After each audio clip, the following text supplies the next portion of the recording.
দর্শক পাঠক দেখছেন কি খবর বার্তা কক্ষ থেকে আজ আপনাদের স্বাগত জানাচ্ছি আমি শর্মিলা সিন্ড্রেলা।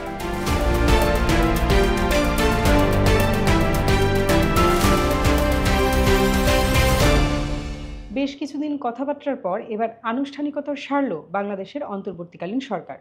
সাবেক প্রধানমন্ত্রী শেখ হাসিনাকে ফেরত চেয়ে ভারতে পাঠানো হয়েছে চিঠি পাওয়ার কথা স্বীকার করেছে ভারতের নরেন্দ্র মোদী সরকার। তবে এ নিয়ে এখনও কোনো সিদ্ধান্ত জানায়নি। ফলে প্রশ্ন থেকেই যাচ্ছে, শেখ হাসিনাকে কি ফিরতে হবেই? এ নিয়েই কথা বলবো আজকের কি খবরে। সঙ্গে আছেন সকাল সন্ধ্যার head of news and current affairs Monirul Islam. Monirul Islam, আপনাকে স্বাগত। আপনাকেও স্বাগত। সাবেক প্রধানমন্ত্রী শেখ হাসিনাকে ফেরত পাঠানোর বিষয়ে ভারতের অবসরপ্রাপ্ত কূটনীতিক মহেশ সচদেব কিছু কথা বলেছেন। তিনি কি বলেছেন? দেখুন, 5 আগস্ট শেখ হাসিনা পালিয়ে ভারতে আশ্রয় নেওয়ার পর থেকে বিভিন্ন সময় গিয়ে এই দাবিটা এসেছিল যে শেখ হাসিনাকে দেশে ফেরত আনতে হবে। বিভিন্ন সংগঠন থেকে এসেছিল, রাজনৈতিক দল থেকে এসেছিল এবং এনে বিচার করতে হবে। তখন গিয়ে আইনি প্রক্রিয়াগুলো মানে সচল হয়নি। তারপর গিয়ে এখন শেখ হাসিনার বিরুদ্ধে অনেকগুলো মামলা হয়েছে। আন্তর্জাতিক অপরাধ ট্রাইব্যুনালেও গণহত্যার অভিযোগে তার বিরুদ্ধে মামলা জমা পড়েছে। এর মধ্যে গতকালই আমরা প্রথম সরকারের একটা ভাষ্য আমরা জানতে পারলাম গিয়ে যে শেখ হাসিনাকে ফেরত চেয়ে একটা ডিপ্লোম্যাটিক নোট দেওয়া হয়েছে। এটাকে গিয়ে ভার্বাল নোট যেটা দেওয়া হয়েছে, দিল্লিতে পাঠানো হয়েছে। দিল্লি বলেছে, মানে দিল্লির পররাষ্ট্র মন্ত্রণালয়ের মুখপাত্র ভারতের, উনি বলেছেন তারা এটা পেয়েছেন। তো তারা কোনো মন্তব্য করেননি এই বিষয়ে যে ফার্দার তারা কি স্টেপ নিচ্ছেন। তো এখানে আজকে এএনআই, ভারতের সংবাদ সংস্থা এএনআই এই বিষয়গুলো নিয়ে কথা বলেছিল। ভারতের অবসরপ্রাপ্ত কূটনীতিক, যিনি ফরেন সার্ভিসে 35 বছর কাজ করে 2013 সালে অবসরে গিয়েছিলেন, মহেশ সচদেবের সঙ্গে। তো উনি বলছেন যে এই ডিপ্লোম্যাটিক নোটটা, যেটাকে বলা হচ্ছিল ভার্বাল নোটটা যেটা পাঠানো হয়েছে, সেই বিষয়ে উনি বললেন কি এটা আসলে গুরুত্ব নিয়ে কথা বলেছিলেন উনি মূলত।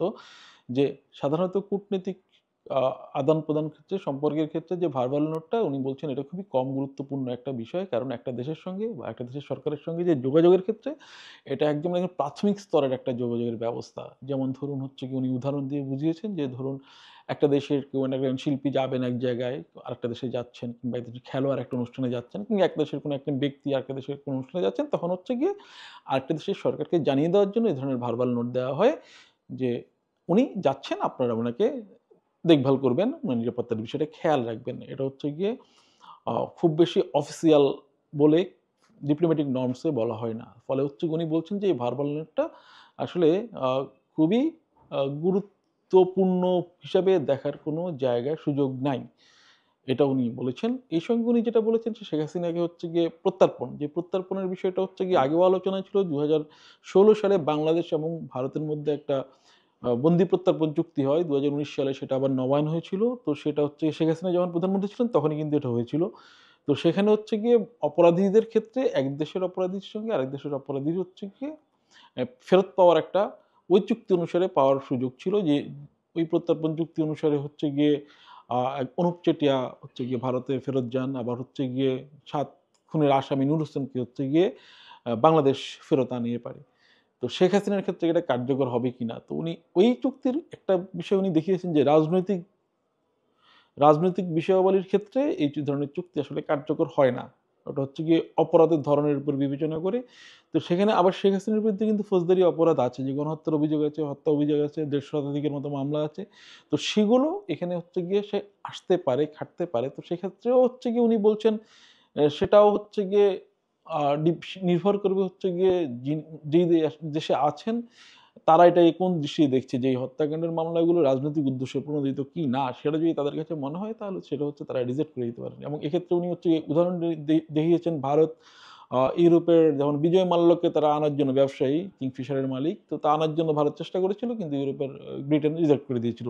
তো বলছেন গিয়ে সেক্ষেত্রে ভারত এটা রিজেক্ট করে দিতে পারে।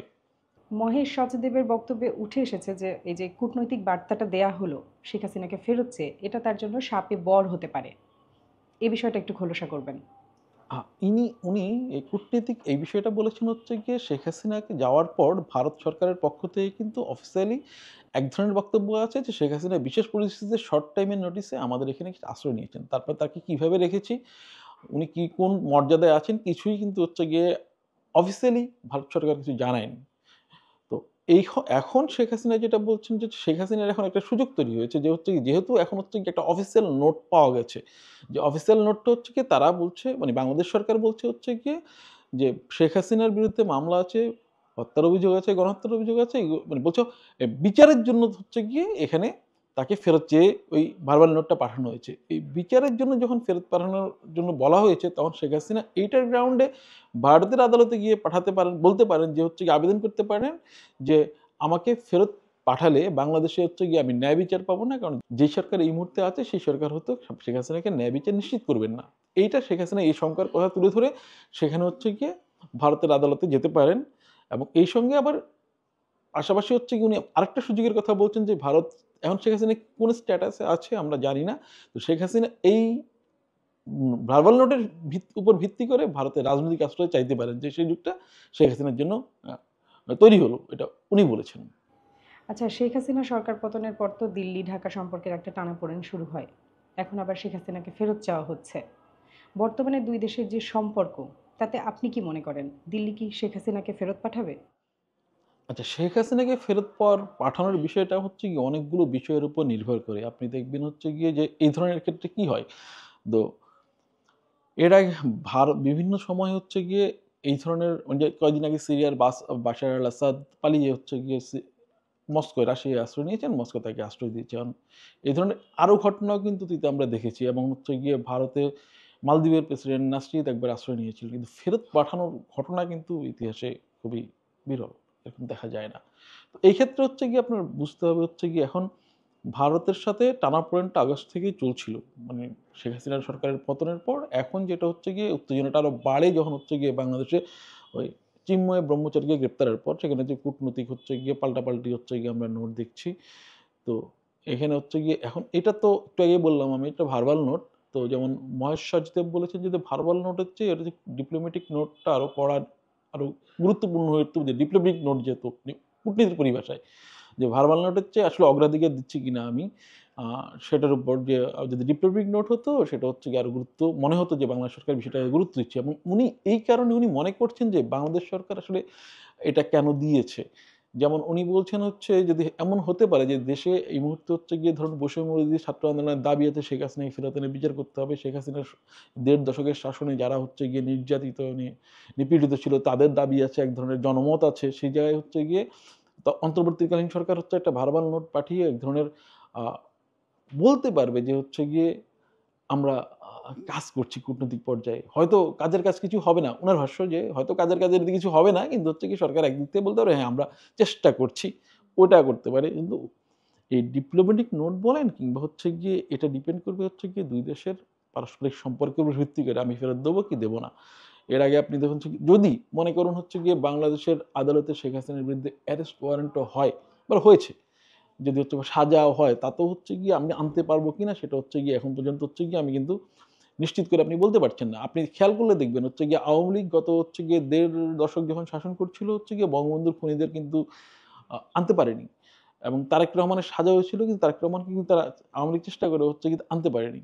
তো এক্ষেত্রে হচ্ছে গিয়ে আনতে পারাটা হচ্ছে গিয়ে যে মহেশ সচিবের ভাষা, এগুলো হচ্ছে গিয়ে আসলে এভাবে নির্ভর করে না। যেমন হচ্ছে গিয়ে পুতিনের বিরুদ্ধে কিংবা ইসরায়েল প্রধানমন্ত্রী নেতানিয়াহুর বিরুদ্ধে আমরা আন্তর্জাতিক অপরাধ ইন্টারন্যাশনাল ক্রিমিনাল কোর্টে একটা অ্যারেস্ট ওয়ারেন্ট দেখেছি, কিন্তু আসলে তাদেরকে নেওয়ার বা কার্যকর করা যায়নি, ওটা বাস্তবায়ন করা যায়নি। তো এই বিষয়গুলো হচ্ছে গিয়ে উনি বলছেন যে হচ্ছে কি উপরে একভাবে দেখা যায়, কিন্তু অ্যাকচুয়ালি শুধু ভেতরে কি হয় সেটার উপর ডিপেন্ড করবে। এটা ডিপেন্ড করবে হচ্ছে আসলে পরিপূর্ণভাবে হচ্ছে গিয়ে একটা দেশ, দুই দেশ যদি সম্মত না হয় তাহলে হচ্ছে গিয়ে এটা আসলে আমরা কখনো দেখি না যে এরকম ঘটনা ঘটতে পারে। তো সেটা এখন কি ঘটবে শেখ হাসিনার ক্ষেত্রে, এই মুহূর্তে তাকে ফেরত পাঠানোর কোনো সম্ভাবনা আসলে এই মুহূর্তে দেখা যাচ্ছে না। আর ভবিষ্যতে কি হয় সেটা হচ্ছে গিয়ে পরবর্তী সময়টাই আসলে বলে দেবে আসলে কি হতে পারে।